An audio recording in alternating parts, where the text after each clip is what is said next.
le fait que les neurosciences réfléchissent à la difficulté de la mise en place de procédures rationnelles et le fait qu'il y ait des entraves euh, aux procédures rationnelles, ça c'est quelque chose qui paraît tout à fait légitime.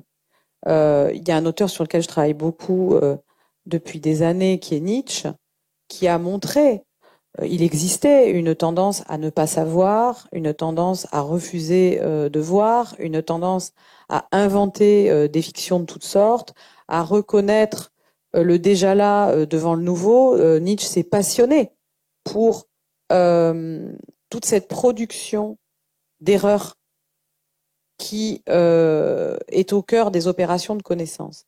Mais ce que Nietzsche a pas eu la naïveté de faire, il a jamais cru que c'était une production naturelle, si vous voulez. Par exemple, Nietzsche a beaucoup réfléchi à ce qu'on pourrait aujourd'hui, on pourrait considérer que c'est un biais cognitif de chercher toujours une cause à nos problèmes, hein, de considérer qu'il faudrait derrière nos problèmes un coupable. Je suis sûre que dans la liste des 200, il y a quelque chose. Voilà, pour Nietzsche, il n'y a pas de liste possible de 200 biais qu'on pourrait comme ça référer à une naturalité du cerveau. C'est totalement absurde, puisqu'en fait, c'est lié à notre histoire. Si pour Nietzsche, on a cette tendance chevillée au corps de, quand on a un faisceau de problèmes, chercher un coupable, chercher une cause à abattre, et c'est ce qu'il appelle la logique du ressentiment, c'est parce que c'est dans notre grammaire. Et notre grammaire, la grammaire de nos langues à nous, de notre ère culturelle, elle est liée à notre histoire.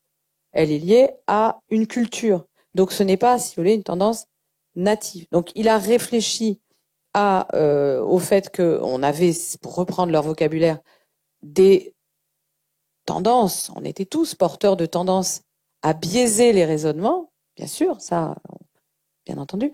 Mais il a refusé de penser que c'était quelque chose de natif dont on pourrait faire la description scientifique indépendamment d'une historicité, indépendamment des réalités sociales qui nous ont constituées et collectives. Voilà. Donc, tout à fait d'accord sur l'existence de déformations, mais certainement pas pour les naturaliser, les substantialiser comme si c'était des vérités éternelles.